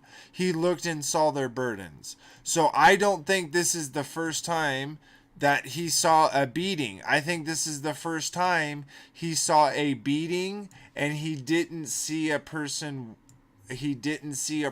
there that could stop him from helping out the beating. So it was like morally, if he didn't help that man, he would have not been following the spirit of the law. Though I may agree, as others kind of said, that he didn't follow the letter of the law. That's why I well, wanted to give both sides. okay, we got both sides, but when you really read that 12, I think your wife is right. He looked okay, and why he's probably seen Hebrews being beaten all the time, sure, but this time he had it just he blew, It could have and he totally, looked, I agree. It could have totally and he been looked an both emotional. ways. It looked it's very specific, and he looked both ways and slew him. So it's kind of like yeah. Anyway, I guess we can move on from 12. Yeah, I just think it's an interesting moral topic, but I think I agree. I think the letter of law, he didn't follow it, but I also think he followed the letter of the law. I think all the times, like I feel like this was the time he felt like he should do something because he looked one way and looked other and didn't see no man, right? But like all the other times when he saw the beatings, like again, it's not there. Like it seemingly seems that he would have seen other beatings before, but this time there was no man. So to me it seems like this is him choosing, okay, now I'm comfortable with doing it. Because at least we know, like, the father protects him, right? Like he gets out of Egypt, he goes and, just to kind of go back through it, he goes to land of Midian. He meets a man. He gets along with that man. He does these things. I don't want to skip over this too much. There's more there, where he draws enough water for not only for everyone but for the flocks. We see that happening with previous patriarchs in the scriptures. And that's a kind of a sign of priesthood, and then he gets a daughter from it, right? And then but anyways, so the, all of that, he's blessed. Look at how much he's blessed after that, right? So Light was kind of saying before that, his kind of view is that Moses hadn't really received the Torah yet. Like maybe, it was written on his hearts. But we're gonna kind of answer that question in I think a couple, maybe next stream, next episode, because we and I'm going to skip ahead a little bit just to answer that question, is do you think when they're asking, and we'll get to this, when they're asking originally, hey, let us go out into the wilderness and make ourselves an altar and do our things that we're supposed to do to our God, and the Pharaoh stops them from doing that. So that behavior that they do is I would say at the very least refined, because they're still doing the feasts on appointed days. They're still doing, the different sacrifices, the sin sacrificings, the Thanksgiving offerings. We know this because we saw, as we just talked about Abraham. Abraham was doing these exact same things. So the Hebrews already were doing these things. The reason why I use the word refined is because all of it was there. The only thing that was set down is that it was actually established, through Moses and then the Exodus, and after the 40 years, that they actually became a nation themselves, right? So they actually became a nation where they could build a temple in the spot that they were commanded to build that temple, so on and so forth. Well, I know that when Moses said, "Let my people go, so we can worship and do the way we want to do," that's ahead. I'm going ahead, but you said they had a facsimile of it.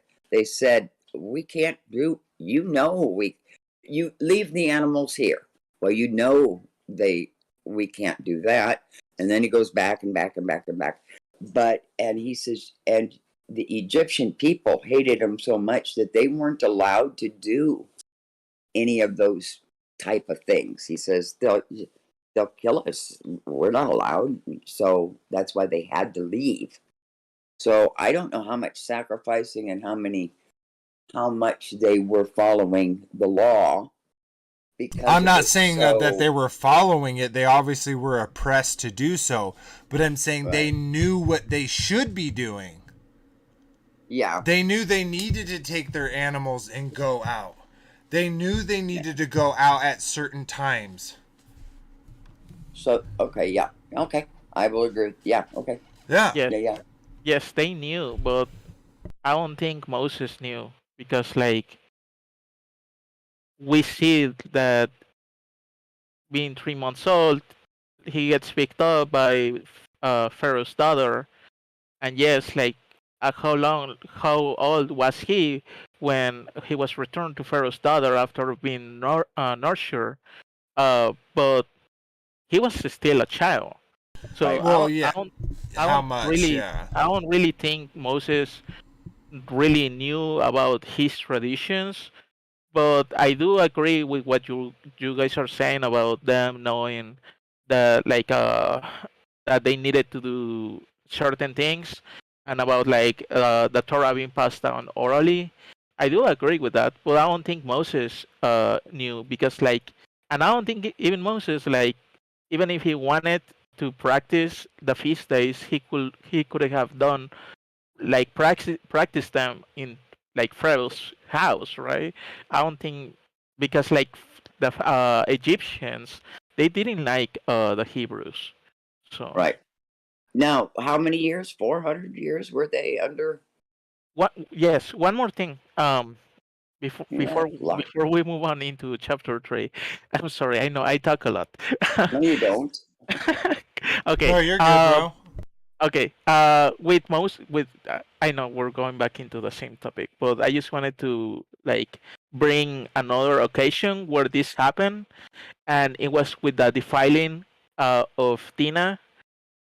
We see that Levi, and we see that Moses is from the tribe of Levi, and also Simeon. They go. They didn't like what happened to Dinah, right? And they felt the need to go out and like deliver righteous judgment um, to that town. So we see some type of murder, and of course, if you read the testament of the 12 patriarchs, which I do believe they are inspired. You can get the whole story there and why it happened. But we see this pattern repeating, right? Levi goes out and defends his sister for what happened to her, and he delivers righteous judgment. Moses does the same thing. He delivers one of his brothers, Hebrew brothers, for what's happening to him, delivering righteous judgment. And we see later on in Exodus, with the scene of the golden calf, that the only tribe that stand like that was like standing its ground was Levi, and what they were told to do, right? They were told to pretty much like slay those who were like who committed the sin of the golden calf. One more thing. So it is very interesting that in chapter 1 of Exodus, when Joseph dies, this new Pharaoh enters into the scene, and things start to change, right? Things start to go like downward. And at the very end of chapter 2, we see that the king, it says, and it came to pass in process of time that the king of Egypt died. So Pharaoh dies. And the children of Israel sided by reason of the bondage, and they cried, and their cry came out unto God by reason of their bondage. So we see some type of era, like dominion. I don't know what to call it, like a time frame, because it was like a time frame of good when Joseph was in power, and we see a time frame of bad when this Pharaoh enters into the scene, and of course it gets way more wicked. But we see that when this other Pharaoh dies, like the king of Egypt, Israel is getting delivered. So it's, I don't know, just I'm just throwing out what I'm seeing, and I guess thank you for letting me talk. Sorry. No, that was awesome. Yeah, thanks for sharing that. So let's see. I wanna pull something up real quick. To kind of go along with what you were saying, and here we go. I think they had lost a lot of their Hebrew after 400 years. They've lost a lot of that, and then when I don't know how, their ways after 400 some odd years and not being able to sacrifice or do anything. Well, and we also know, like, I totally agree with you. I think they knew at least some of the basic stuff, right? They knew certain things, and I think obviously for the father to hear their cries, yeah, because of their bondage, right? And I think it's important that it pulls that out, right? The reason of their bondage, but remembering the covenant, right? He looked out and had him respect, and right. And we're not going to be able to, I think, get into 3 tonight because we got around 15 minutes. But I do want to continue this conversation because it's really good. We'll go through the housekeeping just right at the end, right before we do our goodbyes, to kind of continue the conversation. But so where he's sending up and God heard their groaning and remembered the covenant with Abraham, with Isaac, and with Jacob, and God looked upon the children of Israel, and God had respect unto them. So this right here makes it sound to me like that their heart is in the right place, right? Because look, like all this time before, we're getting into here, but the midwives were obviously in a good relationship with the father where they feared him and didn't do as the Pharaoh asked. 1. 2, even though all this burden was put onto them and they had to create all these cities and stuff, they still grew and multiplied, right? And so they were still blessed into that, and we know what happens when you do that. And it said, and in up in 7 it says, "And the children of Israel were fruitful, and increased abundantly, and multiplied, and waxed exceedingly mightily, and the land was filled with them." So I think all of these people who started going through the bondage, and we even see that with the women, were righteous people. And they truly, I don't know how much they knew, I won't debate that, but I think they knew enough from Jacob, right? Because that would have been the line of descendantry that it happened, right? And look, where is this man child coming from? It's coming from the priesthood, the line of priesthood, the line of Levi. A man of the house of Levi took a wife, a daughter of Levi, and she had a son. That's Moses. He was the next priest, the next high priest. Okay? So that passing on, right? Like, is obviously beautifully done, but I'm saying these people knew what they were doing, and they were being attacked and attacked. They were trying to go do, but I will also agree that they were obviously doing bad as well, right? Which, can't we all say that? But they were doing bad as well, because we see them coming out of Egypt and their grumblings in the wilderness. They're even though they're out, them going right back. So we obviously know that they're and that's all of us, right? Like, we all are on that verge of wanting to make a pagan altar to worship our own god, right? And and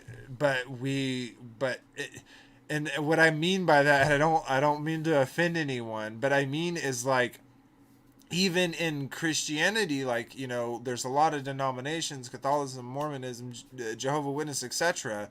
They all have their own vision of what God is and what the heaven is, and etc. Right? So in classification, they have set up an altar, something that doesn't exist, something that was created by man, and put that in front of what was created by the Father. So they were grumbling and everything because that's all they knew, and it seemed like more comfort.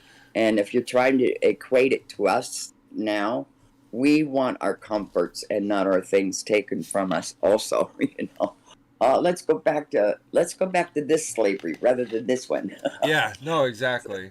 And we kind of went through that right in the last 2 years. Like, that's what people like the people who are now woke, you know, saying we don't need to put these things around our faces any longer, after, you know, calling the cops on people that didn't just a year ago, you know, like those type of people. Now that it's in, like, now that it doesn't do anything for them to say anything, because it's already going away anyways. But what my point is that it's so bothersome. But what's interesting is the point you brought up real quick, and we're kind of jumping ahead again, is like when they're coming out, right, the way that they feel about it is, like you said, they're like, well, being slaves was way better than like not having a house, you know, like having to move every day and stay in the wilderness, you know. And even when they got, you know, these amazing things, the water from the rock, you know, the quail, the manna from heaven, you know, that or, you know, before that, when they see the Red Sea parted, after seeing all the plagues, and, you know, and you know, the final, or the, you know, the pinnacle of that part being the Passover, and the consequences of that, and being let out, and then the Red Sea splitting. Like, they saw all that, and then, like, as soon as they could, they made you know, like, their own sacred cow. So Yeah. it's kind of interesting. So you know that their heart's not right, but it is also interesting, you see here that the Father is giving them favor over and over. Yeah, he did. There was a lot killed. There was a certain, I think they were a certain sect of people or whatever, a certain ones that just didn't want to, that made that calf. But then they deceived Aaron into making it. It's kind of strange. But anyway, we're way ahead of. Yeah, we'll get in that. And there's so many great conversations in Exodus. That's why I want to get here. And I, again, it's kind of saved some of the other stuff, because here soon I want to do like a dedicated dream episode. I don't know. Just real quick on the dream subject,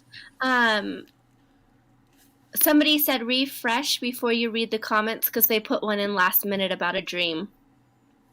Oh, okay, sweet. Yeah, I definitely will. Thanks. Oh, thank you for the update. Alrighty. I'm just gonna do a quick time check. See what we're at. Yeah, we got about 7 minutes left. So, all right, guys. Well, as you can see, there's so much more to cover in Exodus. Of course, we're only on chapter 2, but I feel like we could have way more conversations than the ones that we went over just tonight. But we'll definitely be back for another episode. That'll be 19.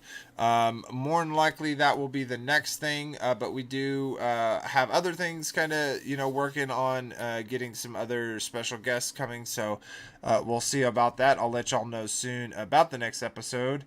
Sorry it was a little late this week, but it did get out, I think, on Thursday. So anyways, yeah, so let's go ahead and do some of the housekeeping before we say our goodbyes. Just gonna pull that up for you. So like every single time we do a stream, when you put a comment on there, we're gonna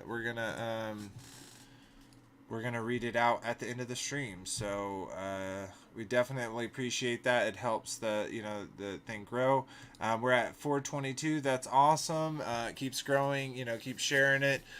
We definitely appreciate that. Also, check out the description for the Discord. That's where we do these live streams for them.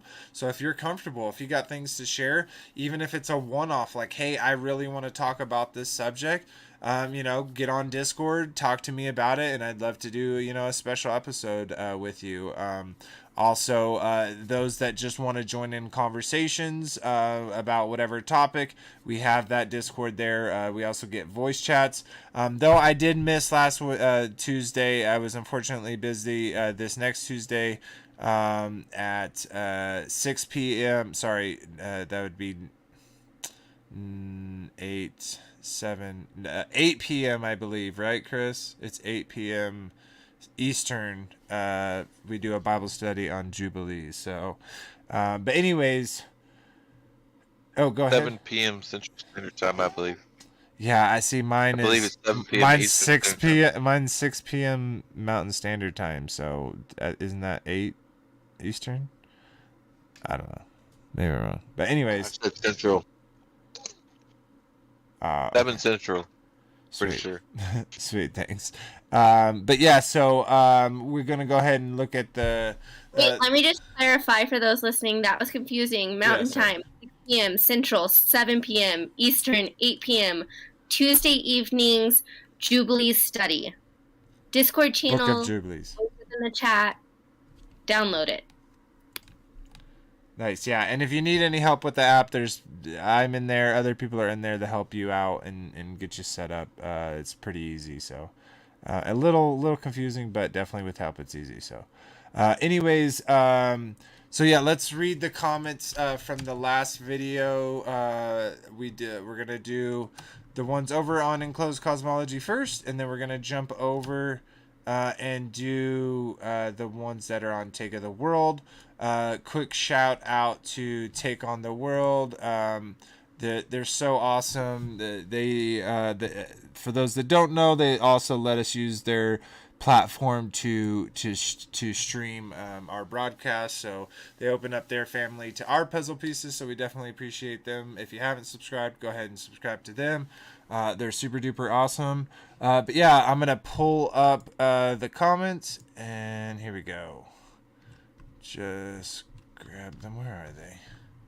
Sorry guys, I'm having a little browser difficulty. There they go. Okay. And switch this over. Thank you for your patience, everyone. So stream down. So we got lovely legend Wendy Moore. She said, someone said I need to do a refresh on this. So make sure I do that. I don't know if I did. I think I pulled this up in the beginning. So let's go all the way back down to the bottom. There we go. There we go. Okay. So we got empathy split. 456 said dreams are so important, but they can be not of God. I think also not of God, totally. But I'm seeing more and more how fruitful it is to during the waking hours engage with Yeshua in the spirit. It's kind of like dreaming, but you're also focusing and clear. Hope that makes sense. Great topic. Yeah, again, I want to make like dreams are super important in my life. I don't know how much you would agree with this, babe, but I feel like it was one of the dreams that I've had in my life was very pivotal in us being together and now having 4 beautiful children. So you can comment on that if you want, or you can save it for that episode. I agree. So Wendy Moore, she said, recent visions I saw a huge fist in the sky with 7 syringes in its fist between each knuckle, pointing sides down. Underneath them on the ground was a huge pile of bones. I was looking up at the sky like I was. This is number 2. I was looking up at the sky like it was underground or underwater. There was a Paleo Hebrew in the sky. Second time I've seen this. There was this huge dark black arm with red cracks, and it stretched out over the land. A rock hit the arm and exploded. Then I saw a table with a $100 bill wrapped around the front leg of the table. Then it ended with me seeing the ground, and a new sprout of green was coming out of the ground. The sprout had 3 leaves, not 2. As far as the moon perspective, watch this video.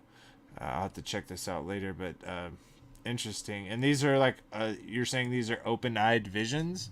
I've personally never had open-eye visions, so I think those are really interesting to That talk about. first one sounds like a jab vision. Yeah, totally. I wonder the symbology between the ways they're pointing and all that jazz and the number, but anyways, Pepperminty also said, I used to have a reoccurring dream nightmare growing up of tiny robot alien spiders that would get under human skin. After they'd enter a human, that human would start hunting other humans. I'd always wake up just as one crawling on my arm. Not sure if I got it in my skin, but seriously glad I don't have those dreams anymore. Yeah, absolutely. I hate reoccurring dreams because it's like, and if you can explain them, then when it's happening, it's like it's happening, and it's like it's almost like you don't know, but you know that you don't know, so it's weird. I don't know if you went through that kind of same thing, but anyways, Marcia said, I had so much fun this Jubilee show. It was a blast. Yes, absolutely. Our girl Rel, as Mandy says, great show too. Always a pleasure to hear Rel. She's so fun, full of energy and fun. Yeah, she's super awesome. She has her own channel. She does a couple things, as she also is a part of the South Kakalaki crew, which is That Flat Fellow, Just Flat Jack, and a handful of Dr. Law, a lot of great legends out there that do quite a bit of cool stuff in activism. They recently, I believe this morning, did a meet up at a flea market. They rent out a couple booths there and just hand out information, talk to people, straight up activism. It's really cool. Y'all should check that out. Most of that streams on Rel's channel or That Flat Fellows, so check them out. They're awesome. And then our legend JJ Hemp Creek Bear said, Shalom all, great show. Small dream testimony. Once in 2014, when I was in my lowest spot and just waking up to the truth, my best buddy, who had passed away in a house fire 7 years before, visited me in my dream, and it was real as real life. He told me it was okay and that he was okay and to turn my life around. So I cried like a baby and it turned my life around. Praise Yah. And I made a recording of exactly what he said, but I haven't revisited it in 5 years. Much love, everyone. Okay, so I won't get into much of it, but I have literally had dreams where, and I'm sure everyone else has that does remember their dreams, where the emotion is like it's like palatable, like you can taste it, you can feel it. It's so intense when you're sad and like you're crying, like, and I don't know if you're saying you cried in your dream, but that's at least what it made me think about. where I've had these deep emotions in dreams, and it's like it's different than normal. But anyways, to finish it up, or thanks for that testimony. I love hearing dreams, and again, I'm so excited to do a dream episode itself. But then my lovely wife said, I truly love Ariel's energy. She brought such an interesting topic to the conversation. I would love to hear on the regular. Exactly, check her out. And then I know I'm kind of spinning my wheels still, so I'm going to jump over real quick and go ahead and get the last two comments down. Moonglow, like, I'm going to literally have to make you something that says thank you, or just like make a shirt that says thank you, dash Moonglow, because you can consistently thank us for this, and we thank you for that. And it definitely helps, even something so small and simple as leaving a comment that took you, what is that, 5, 6, 7, 8 letters with a space. So appreciate you. And then my wife said, I had encountered sleep paralysis numerous amount of times, and it's terrifying. It made me ask a lot of questions and delve into some things to seek answers, and have not been attacked in years now, and I'm very thankful for those reasons. Sometimes we have to experience something to know what is real, and if that exists, and I think y'all allow such things so that we can be a beacon for those who suffer in the same way. He allows such things so that we will seek for him. Absolutely. Just remember that if I did something in your dream, that wasn't me doing it. Don't be mad at me. Still love me when I wake up. So Apologize. Apologize right now. awesome. I wanted to get into some news, but it looks like we didn't need to. There's a lot of. I just wanted. Okay, I'll test that. Just really quick. Robots made of cells burn the skin between creature and machine. What is this one? Satellites find big climate threats. Ultra emitters of methane. Let's see here. There's this other one. Scientists baffled after finding two bizarre blobs deep inside Earth. Implications. Dude, deep inside, you mean no more than 7 miles, right? Because that's as far as we can drill down. So there's no way we can see down that far. Like, I don't care what ground penetrating radar you have, nothing's going down that far to tell you. But anyways, last one. Space trash could kill satellites, space stations, and astronauts. Share those with you real quick. Just more nonsense. But anyways, guys, let's go ahead and say our goodbyes, everyone. Wrap this up. I do appreciate you all being here. Those comments, those likes, those shares, they really do help us out, slapping that bell and catching us next week. But anyways, I'll let you throw it up. I'll throw it over to my lovely wife. Babe, you want to say goodbye to everyone? Yes. Thanks for having me, my love, on the first time I've been on the show. And thank you for everybody that showed up tonight. I love seeing you guys in the live chat, and I love hearing your comments on the next stream. Love that we read those off. We have been brainstorming some giveaway ideas for when we reach 500 and 1,000 subscribers. So don't forget to click like, subscribe, and share, as sharing is caring. Shalom, all. Yes, shalom indeed. All right, Oscar 136 Light, gonna say goodbye to the folks. Yeah. Thank you, everybody, for coming to the discussion about Moses. And yeah, please leave a comment and a like, and don't forget to share this information, because we know that the physical famine is coming, but also a famine for the word of Jah. So it is good to know the book more, so we can preach it to others when Bibles disappear, if they do. Oh yeah, absolutely. Thank you for that, brother. And jump over to Daryl Lee. I'm not sure if Daryl Lee's here. He's been muted this whole time. I'm not sure if he's even able to speak. So if you do get here, you do hear this, go ahead and say your goodbyes. If not, we'll just jump over to Chris. Thanks for jumping in, Chris. You're welcome anytime, brother. I know sometimes time's an issue. But yeah, go ahead and say your goodbyes to everyone. Yeah, I just want to say, celebrated New Year's yesterday. Happy New Year. If you're celebrating this night, tomorrow, Happy New Year. Peace and blessings. Absolutely. Appreciate that, brother. And dear Marcia? Just Shabbat. No, it's not Shabbat anymore. It's Shalom. So, and just it's always good to be on. And thank you for having me. And it's fun. It's fun to talk about. So that's it. Yeah, absolutely. Awesome. All right, and appreciate you always being here, lovely lady. I definitely appreciate it, and she shares quite a bit of great content in the Discord. So again, check that out. That's in every link. That's in every description of every video. That's what we're really trying to grow: is more puzzle pieces, more people to add to the conversation. More people to join the table and have these live streams where we chat over the internet.